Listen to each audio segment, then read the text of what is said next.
नमस्कार दोस्तों, स्वागत है आपका। जुडिशियल डॉक्ट्रिन्स के बारे में मुझे वीडियो बनाने के लिए बहुत सारे स्टूडेंट्स ने रिक्वेस्ट की थी, तो रिक्वेस्ट को मानते हुए, समझते हुए मैं 5 डॉक्ट्रिन्स आज डिस्कस करूंगा आपके साथ और ये भी बताऊंगा इनका सिग्निफिकेंस क्या है, इनका क्या इस्तेमाल हो सकता है।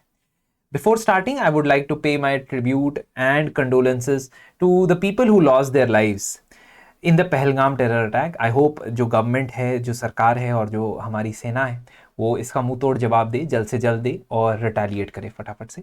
नेक्स्ट हम 5 डॉक्ट्रिन्स के बारे में बात करेंगे। Doctrine of severability, doctrine of eclipse, waiver, pith in substance, incidental ancillary power. ये बहुत कॉम्प्लिकेटेड लगते हैं देखने में बट होते नहीं है, बहुत आसान है अगर आप इसको ब्रेक डाउन करो सिंपल पार्ट्स के अंदर।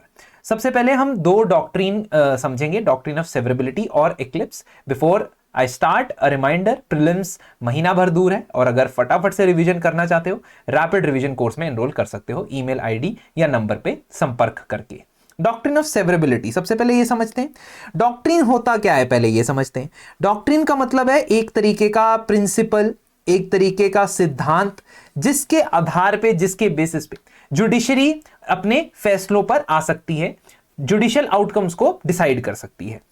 ये डॉक्ट्रिन इसलिए भी इंपॉर्टेंट होती है क्योंकि ये जरूरी नहीं कि एक ही केस में इस्तेमाल हो, मल्टीपल केसेस के अंदर इसका प्रयोग हो सकता है या इन सिद्धांतों का, जुडिशियल डॉक्ट्रिन्स का प्रयोग हो सकता है। Most of the doctrines are judiciary's own interpretation of different laws and constitutional articles, but they also come from a series of historic Supreme Court decisions और decisions that may have been taken in courts outside the country as well, उसको भी adopt कर सकते हो। अब सबसे पहले जो प्रिंसिपल है या सिद्धांत है जिसकी हम बात करने वाले हैं वो है सेपरेबिलिटी। सेपरेबिलिटी को समझने की एनालॉजी है कि अगर आपके पास एक स्वेटर है और उसमें एक धागा है, अब उस धागे को अगर आप रिमूव कर देते हो और अगर वो पुराने जमाने वाला दादी नानी के बनाया हुआ स्वेटर है और छोटा सा धागा उसमें से निकला हुआ है तो आप उसको कट कर देते हो, कट करते हो तो स्वेटर पूरा का पूरा नहीं खराब होता है, it remains it's active as a garment, आप उसको इस्तेमाल कर सकते हो। इसी तरीके से कोई भी कानून, कोई भी लॉ अगर फंडामेंटल राइट्स को वायलेट करता है तो उसको इनवैलिड डिक्लेयर किया जा सकता है, लेकिन यह इनवैलिड डिक्लेयर करना जरूरी नहीं कि पूरे कानून को ही आप इनएप्लीकेबल, इनवैलिड डिक्लेयर कर दो, घोषित कर दो। आप सिर्फ उतने पार्ट को रिमूव कर सकते हो इस थ्रेड की तरह जितने पार्ट में फंडामेंटल राइट की वायलेशन नजर आ रही है। So, for example, if there is a section 377 of the Indian Penal Code, which is now called Bharatiya Nyaya Sanhita, and there in one of the clauses it is written that homosexuality is a criminal offense, but Supreme Court को ऐसा लगता है कि homosexuality तो right to privacy के under आता है, fundamental right के अंदर आता है, तो वो कैसे criminal offense हो सकता है, कैसे उसमें जेल की सजा हो सकती है। इस मामले में सुप्रीम कोर्ट इस पर्टिकुलर सब क्लॉज को रिमूव कर देता है, लेकिन बाकी कानून को चेंज नहीं करता है, बाकी कानून वैसे का वैसा है।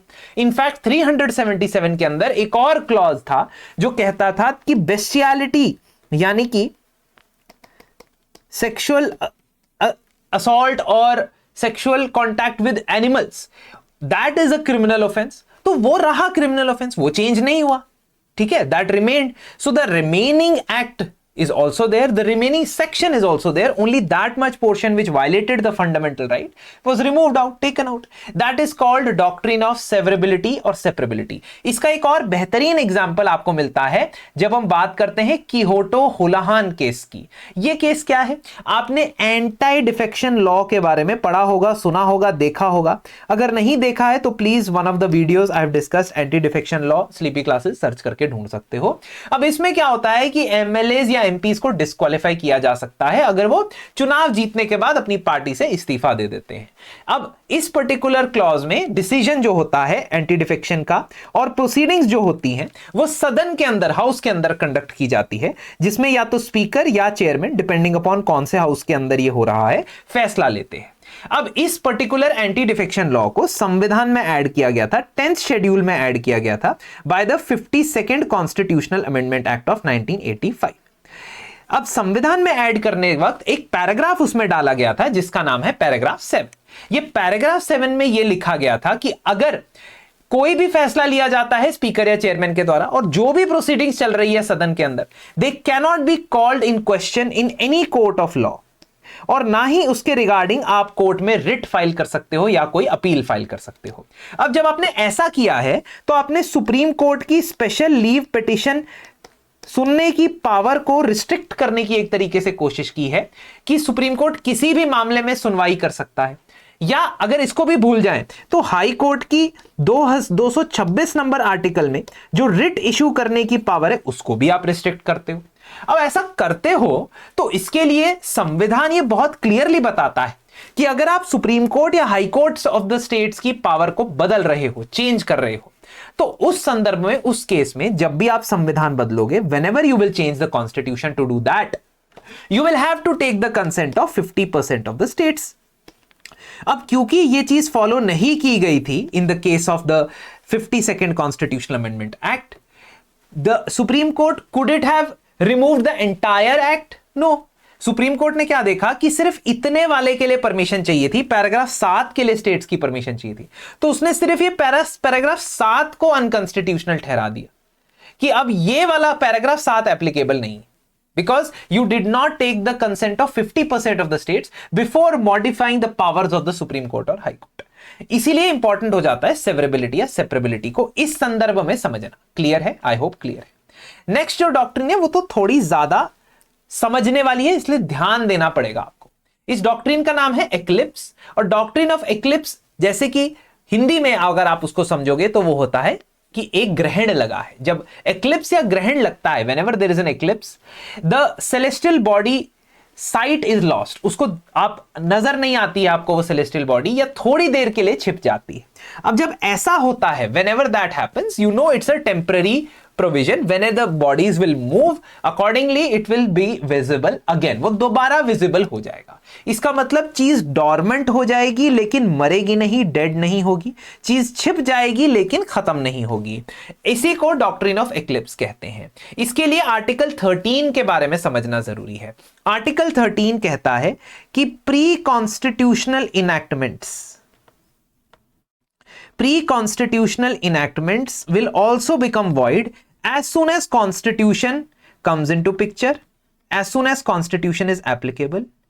But will all the pre-constitutional enactments become void? मतलब संविधान बनने से पहले जितने भी कानून थे क्या वो खत्म हो गए जैसे ही संविधान बना? नहीं, वो तो कंटिन्यू रहे। आईपीसी संविधान बनने से पहले का है, सीआरपीसी संविधान बनने से पहले का है, सिविल प्रोसीजर कोड भी संविधान बनने से पहले का।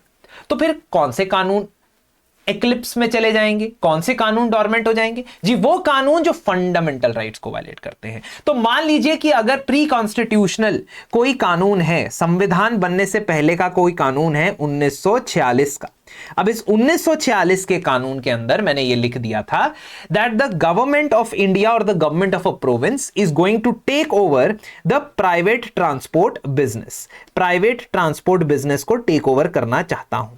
अब अगर मैं प्राइवेट ट्रांसपोर्ट बिजनेस को टेक ओवर करना चाहता हूं 1946 में, तो मुझे कोई नहीं रोक सकता। मैंने कानून बना दिया, मैं कर रहा हूं। लेकिन जब से संविधान अप्लाई होना शुरू होगा ये कानून नहीं एक्टिव रह सकता है। क्यों? क्योंकि जब संविधान आया उसके अंदर मैंने फंडामेंटल राइट्स डाले, और फंडामेंटल राइट्स में मैंने डाल दिया एक आर्टिकल जिसका नाम है 19(1)(g। इस आर्टिकल में मैंने ये लिखा कि कोई भी ट्रेड या प्रोफेशन करना एक फंडामेंटल अधिकार होता है, किसी भी इंडिविजुअल का या ग्रुप का एक फंडामेंटल राइट है। Now if private transport business is taken over by the government, it will violate the fundamental right. That would mean कि ये कानून, ये वाला law, मान लीजिए it was called Private Transport Act of 1946. This law will become invalid as soon as constitution comes into the picture. यानी ये कानून एक्लिप्स में चला गया। लेकिन एक्लिप्स में चला गया है, इसका क्या मतलब है कि ये कंप्लीटली डेड नहीं हुआ है, ये मरा नहीं है, ये दोबारा जीवित हो सकता है। इसके सामने से एक्लिप्स हट सकता है और ये दोबारा विजिबल हो सकता है। ये कैसे होगा? What if I change the fundamental right only? Can I amend fundamental rights? क्या मैं फंडामेंटल राइट्स चेंज कर सकता हूं? यस, कर सकता हूं। आर्टिकल 19(1)(g के अंडर मैंने फंडामेंटल राइट्स को ही चेंज कर दिया, बदल दिया। जब मैंने फंडामेंटल राइट्स को बदल दिया उसमें यह लिख दिया कि if the government decides that it will have monopoly over a sector, monopoly over a trade or an occupation, यानी वो खुद उस गवर्नमेंट सेक्टर जो है उसको कंट्रोल करना चाहती है, उसको चलाना चाहती है, और किसी भी प्राइवेट प्लेयर, प्राइवेट इंडिविजुअल को वो बिजनेस नहीं करने देना चाहती, that will not be considered as violation of fundamental right. उसे एक्सेप्शन बना के डाल दिया, संविधान में एक्सेप्शन डाल दिया अंडर आर्टिकल 19। जब ऐसा किया तो वो वाला एक्ट जो 1946 का एक्ट है वो दोबारा से एक्टिवेट हो गया। It automatically became active because you change the fundamental right, जिसकी वजह से एक्लिप्स हट गया, जो ग्रहण लगा था वो चला गया और वो कानून दोबारा से जीवित हो गया। This is called doctrine of eclipse. अब आमतौर पे doctrine of eclipse pre constitutional enactments पे ही लगता है, मतलब संविधान बनने से पहले वाले कानून ही दोबारा से पुनर्जीवित होते हैं। संविधान बनने के बाद अगर कोई कानून पास होता है which violates the fundamental right, they do not become active even if fundamental rights are changed, amended. वो दोबारा एक्टिव नहीं होते हैं even if fundamental rights are amended. ठीक है, क्यों? क्योंकि वो तो आपको पता था ना, संविधान है, उसमें फंडामेंटल राइट है, तो आपने कानून पास किया ही क्यों ऐसा। So they don't go under eclipse, they are dead as soon as judiciary declares them that they are invalid against the constitution, against the fundamental right, they will remain dead. ठीक है, even if I change the fundamental right, they will not come back to life. But in certain instances there can be an exception. What are those certain instances? कुछ सिनारियों में ना fundamental right सिर्फ citizens पे applicable होते हैं और कुछ fundamental right citizens plus non citizens पे एप्लीकेबल होते हैं। अब अगर कोई ऐसा फंडामेंटल राइट, अगर कोई ऐसा कानून है, से फॉर एग्जांपल आर्टिकल 19 को वायलेट करता है। Article 19 is one of those articles जो सिर्फ सिटीजन्स को अप्लाई करता है। It is applicable only to citizens. और कौन से ऐसे आर्टिकल है प्लीज कमेंट्स में मुझे बताओ। अब अगर कोई ऐसा कानून है, कोई लॉ है, पार्लियामेंट ने पास किया आजादी के बाद, संविधान बनने के बाद पास किया, मान लीजिए 1955 में, विच वायलेट्स आर्टिकल 19, क्या वो कंप्लीटली इनवैलिड होगा? नहीं, that won't be completely invalid, only that portion will be invalid जहां तक वो सिटीजन्स पे अप्लाई होता है। तो वो नॉन सिटीजन्स पे तो फंडामेंटल राइट था ही नहीं आर्टिकल 19, तो वो कानून तब भी बचा रह सकता है। That law will not be void एब इनिशियो। क्या मतलब है वॉइड एब इनिशियो का? क्या मतलब है कि when it came into existence तब से लेकर वो एग्जिस्ट ही नहीं करता है, वो एप्लीकेबल ही नहीं है, ऐसा आप नहीं कह सकते हो। क्यों? क्योंकि आपने एक ऐसा कानून पास किया जो अपेरेंटली फंडामेंटल राइट्स को वायलेट करता था। कौन से फंडामेंटल राइट को? आर्टिकल 19 को। लेकिन ये कानून नॉन सिटीजन्स पे तो अप्लाई हो सकता है क्योंकि उन नॉन सिटीजन्स के पास ये आर्टिकल 19 है ही नहीं। So the law does not completely and, या लॉ एग्जिस्ट करता है but only for non citizens. इसको कहते हैं, इस पर्टिकुलर इंस्टेंस को कहते हैं that the law is not void एब इनिशियो। शुरुआत से ही वो वॉइड नहीं होगा। तीसरा प्रिंसिपल है डॉक्ट्रिन ऑफ वेवर। वेवर बहुत आसान होता है, वेव ऑफ करना या वेवर करना मतलब गिव अप कर देना। ठीक है, अब आपके पास कोई अधिकार है, आपने उस अधिकार को वॉलंटरीली गिव अप कर दिया है, तो that means you can do it, है ना। For example, if you have a movie ticket and you voluntarily decide that I will not go enter into the cinema hall and I will not watch the movie, ठीक है, मैं वो movie नहीं देखूंगा, तो ठीक है, you can do it, you can wave of your right of seeing the movie, है ना। आपने वॉलंटरली किया, आपको कॉन्सिक्वेंसेस पता थे मूवी ना देखने के क्या होंगे, है ना, बहुत ही वाहियात मूवी होगी, तो आप नहीं गए, that is acceptable. This is called doctrine of waiver, जहां पे एक अधिकार को, एक राइट को गिव अप किया जा सकता है। You can give up that right, and many times contract के अंदर ये किया जाता है। दो लोगों के बीच में कॉन्ट्रैक्ट है, तो एक बंदा कह देता है कि चलो कोई बात नहीं, मेरा अधिकार था केस करना पर मैं नहीं कर। In India you can wave of any right apart from fundamental right. Bharat के कॉन्टेक्स्ट में, इंडिया के कॉन्टेक्स्ट में फंडामेंटल राइट्स के ऊपर डॉक्ट्रिन ऑफ वेवर एप्लीकेबल नहीं। से फॉर एग्जाम्पल, मैं बंधुआ मजदूरी करना चाहता हूं, I want to do bonded labour. Article 23 कहता है कि किसी प्रकार का फोर्स या बॉन्डेड लेबर नहीं करवाया जाएगा अंडर राइट अगेंस्ट एक्सप्लॉयटेशन। मैं करना चाहता हूं, मैं गिव अप करता हूं और मैं कहता हूं कि मैं बंधुआ मजदूरी करना चाहता हूं, I can not do it because it affects the larger public interest. अगर मैं करूंगा, जस्टिफाई हो जाएगा सब लोगों के लिए करवाना बंधुआ मजदूरी, इसलिए फंडामेंटल राइट्स को मैं वॉलंटरीली गिव अप नहीं कर सकता हूं। which means that doctrine of waiver is not applicable on fundamental rights in our country. There is a clear distinction in our country between fundamental rights and other rights. तो यही चीज Olga Tellis versus Bombay municipal corporation case में कही गई थी कि मैं as a person अपने फंडामेंटल राइट्स को वेव ऑफ नहीं कर सकता हूं, विड्रॉ नहीं कर सकता हूं उससे, ठीक है। Now two very important doctrines which are also inter related, आपस में ये रिलेटेड है, और इसके लिए मुझे सेंटर स्टेट रिलेशंस का थोड़ा बैकग्राउंड देना पड़ेगा। हमारे संविधान में है आर्टिकल 246 कहता है कि देखो सर, एक ना शेड्यूल बना रहा हूं मैं, इसका नाम है शेड्यूल 7। इस शेड्यूल 7 में ना 3 लिस्ट बना रहा हूं मैं। One is union list, list number 1. Other is state list, list number 2. Third is concurrent list, list number 3. इनमें मैं आइटम्स लिख देता हूं, नाम लिख देता हूं। यहां पे करेंसी, बैंकिंग, डिफेंस, ये सब लिख देता हूं। यहां पे agriculture, health, police, public order लिख देता हूं, और यहां पे लिख देता हूं एजुकेशन, लेबर, एटसेट्रा। अब मैंने जो टॉपिक्स लिख दिए, सब्जेक्ट्स के नाम लिख दिए, उन सब्जेक्ट्स के नाम के ऊपर पार्लियामेंट कानून बना सकता है if it is in union list और कंकरेंट लिस्ट। स्टेट लेजिस्लेचर कानून बना सकता है if it is in state list, and दोनों कानून बना सकते हैं if it is in concurrent list. If state wants to make a law on a subject in concurrent list and it clashes with a union law, then they have to take the permission of or signature of president. इतना तो आप basics में पढ़ते ही हो। अब doctrine of pith and substance कहां काम आती है? वो ये असर्टेन करने के काम आती है जब कोई ऐसा सब्जेक्ट होता है, कोई ऐसा टॉपिक होता है जिसमें क्लैरिटी मिलना मुश्किल है, या ऐसा कानून होता है जिसमें क्लैरिटी मिलना मुश्किल है कि क्या ये कानून स्टेट लेजिस्लेचर को पास करना चाहिए था या सेंट्रल लेजिस्लेचर को पास करना चाहिए था, यानी पार्लियामेंट को पास करना चाहिए था। Doctrine of pith and substance को इमेजिन करना है तो इमेजिन करो एक केक शेप का कॉस्ट्यूम। इमेजिन करो एक केक की शेप में कॉस्ट्यूम है, ठीक है।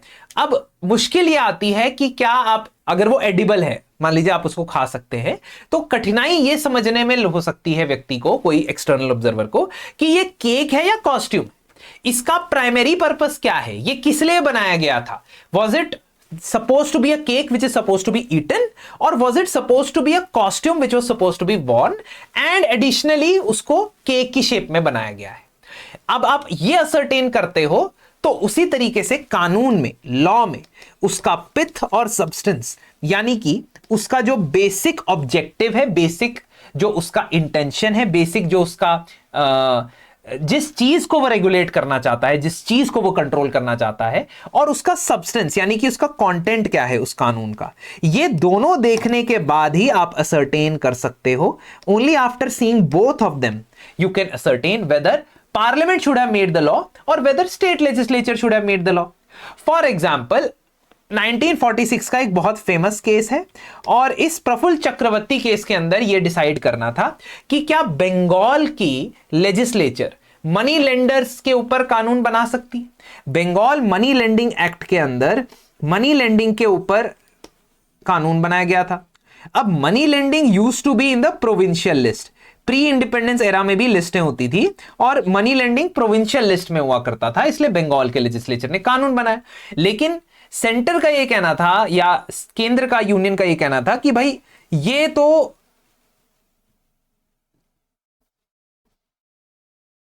प्रोमिसरी नोट्स के बारे में बात करता है।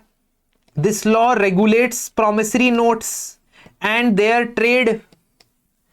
लेकिन promissory notes used to come in union list या federal list.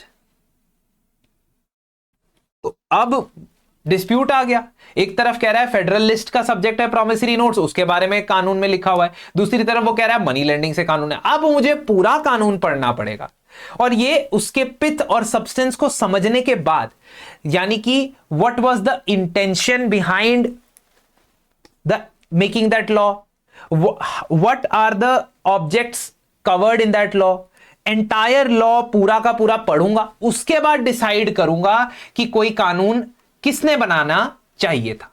Now it is very obvious कि जब आप ये देखोगे तो बहुत सारी कंसिडरेशंस आएगी जिसको मैं यहां पे डिटेल में डिस्कस नहीं कर सकता हूं, लेकिन मैं एक एग्जांपल दे सकता हूं। एग्जांपल है from the case of state of Bombay versus FN Balsara. अब इस केस के अंदर क्या होता है कि बॉम्बे के अंदर बॉम्बे प्रोहिबिशन एक्ट अप्लाई होता है, जिसमें शराब को शराब का सेवन यानी उसको ड्रिंक करना, उसको सेल करना, उसको परचेज करना, ठीक है, उसको स्टोर करना, एवरीथिंग वाज इलीगल। ठीक है, now the person, the gentleman FN Balsara, he said that ये बॉम्बे की लेजिस्लेचर ये कानून पास कर ही नहीं सकती है। Bombay legislature does not have the jurisdiction. Why? Because I have imported शराब इन माई कैबिनेट, मेरे पास स्टोरेज में इंपोर्टेड शराब पड़ी है, और इंपोर्ट एक्सपोर्ट तो यूनियन लिस्ट में आता है। ठीक है, तो अब आपको कानून का पिथ और कानून का सब्सटेंस दोनों देखने होंगे, कंटेंट दोनों देखना होगा, फिर उसके बाद डिसाइड करना होगा कि ये बॉम्बे प्रोहिबिशन एक्ट क्या वैलिड है या नहीं। तो कोर्ट ने डिसाइड किया ultimately that it is valid. इसका प्राइमरी पर्पस है अल्कोहल फॉर ह्यूमन कंजम्पशन को रेगुलेट करना, और वो तो स्टेट लिस्ट में आता है, प्रोविंशियल लिस्ट में आता है, और इसलिए बॉम्बे इस पे कानून बना सकता है। सिमिलरली जो आपका मनी लेंडिंग वाला कानून था उसमें भी प्रिवी काउंसिल हुआ करती थी, तब सुप्रीम कोर्ट नहीं थी, उन्होंने यह डिसाइड किया था कि क्योंकि इसका मेजर जो कंपोनेंट है रेगुलेशन ऑफ मनी लेंडिंग है, money lending comes under the state list, that is why even if it has some kind of mention of promissory notes, it will be under the state's jurisdiction. इसका एक बेहतरीन example recent times में industrial alcohol के case में आया। आपने recently judgement देखा होगा जहां सुप्रीम कोर्ट ने कहा, और मैंने इसके ऊपर भी वीडियो बनाया है, प्लीज आप उसको सर्च कर सकते हैं। Supreme court said that industrial alcohol पे टैक्स लगाने की पावर स्टेट्स के पास भी है। Although alcohol for human consumption ऐसा लिखा हुआ है स्टेट लिस्ट के एंट्री नंबर 8 में, लेकिन उस पूरे कानून को और उस पूरे इंटेंशन को समझना कि किस इंटेंशन से स्टेट लेजिस्लेचर उस पर्टिकुलर इंडस्ट्रियल अल्कोहल को रेगुलेट करना चाहता है, you will have to see the object, you will have to see the scope. You can not just on the face value से कि यार ये तो इंडस्ट्रियल अल्कोहल है और ह्यूमन कंजम्पशन के लिए नहीं है, तो इसलिए स्टेट कानून नहीं बना सकता। नहीं, आपको उसका सब्सटेंस देखना पड़ेगा। Last thing is doctrine of incidental and ancillary powers. ये बहुत ही सिमिलर है पिथ एंड सब्सटेंस के, लेकिन थोड़ा माइनर डिफरेंस है, इसलिए ध्यान से समझने की कोशिश करेंगे। अब मान लीजिए मैंने लिस्ट बना दी है, union list, state list, concurrent list, these 3 list I have created. Now in those list I may not have written in detail everything. For example मैंने लिस्ट के अंदर लिख दिया है power to levy tax related to any item. For example, मैंने लिख दिया है कि state has the power to levy tax, मतलब decide the tax related to let's say mobile phone, let's say है ना। अब मोबाइल फोन पे टैक्स लगाने की पावर स्टेट को दी है कि कितना टैक्स लगेगा, लेकिन इसके साथ साथ आप ये भी देखोगे कि इस टैक्स लगाने की पावर के अंदर सिर्फ ये नहीं आएगा कि परसेंटेज डिसाइड कर लिया मैंने टैक्स, नहीं, ये भी आएगा कि टैक्स कोई इवेड तो नहीं कर रहा है, ये भी आएगा कि टैक्स प्रॉपरली सबमिट किया जा रहा है या नहीं किया जा रहा है। सो द इंसिडेंटल टॉपिक्स और aspects related to that thing will also be under consideration. इसमें मैं FN बलसारा केस का भी एग्जाम्पल दे सकता हूं। जैसे मान लीजिए अल्कोहल फॉर ह्यूमन कंजम्पशन, ये मैंने स्टेट लिस्ट में डाला हुआ है, अल्कोहल फॉर ह्यूमन कंजम्पशन। अब अल्कोहल फॉर ह्यूमन कंजम्पशन मैंने लिखा, लेकिन अब मैंने ये नहीं लिखा कि sale, transport, manufacturing, selling, storage, ये नहीं लिखा, I did not write it. But automatically you have to understand कि until unless it is mentioned in another list, अगर यूनियन लिस्ट में लिखा है तो अलग चीज है, लेकिन अगर नहीं लिखा है तो अल्कोहल से रिलेटेड जो भी चीज होगी वो स्टेट लिस्ट के अंदर आएगा। उसको स्टोर करना, उसको एक जगह से दूसरी जगह ट्रांसपोर्ट करना, उसको सेल करना, उसको परचेज करना, ये सब आएगा उसके अंडर। तो स्टेट सब कुछ रेगुलेट कर सकता है अगर अल्कोहल फॉर ह्यूमन कंजम्पशन सिर्फ इतना ही लिखा है लिस्ट के अंदर। ठीक है, हां, if it is written in union list कि अल्कोहल फॉर ह्यूमन कंजम्पशन का transport, sale, purchase will be carried out by union, then it is a different thing. But if you've just written alcohol for human consumption in the state list, that means automatically उससे जो incidental power आती है, मतलब associated जो power आती है, उसके cell को, उसके ट्रांसपोर्ट को, उसकी स्टोरेज को रेगुलेट करने की, वो ऑटोमेटिकली स्टेट के पास आ जाती है। ये कॉमन सेंस है, इसको कहते हैं doctrine of incidental and ancillary powers. कोई भी डॉक्ट्रिन अगर समझ नहीं आई होगी इस वीडियो में, वो पॉज करके दोबारा से रिवाइंड करके देख लेना, बहुत इजी शब्दों में मैं समझा चुका हूं। अगर और 5 डॉक्ट्रिन्स डिस्कस करनी है तो प्लीज कमेंट्स में लिख दीजिए doctrines. See you very soon.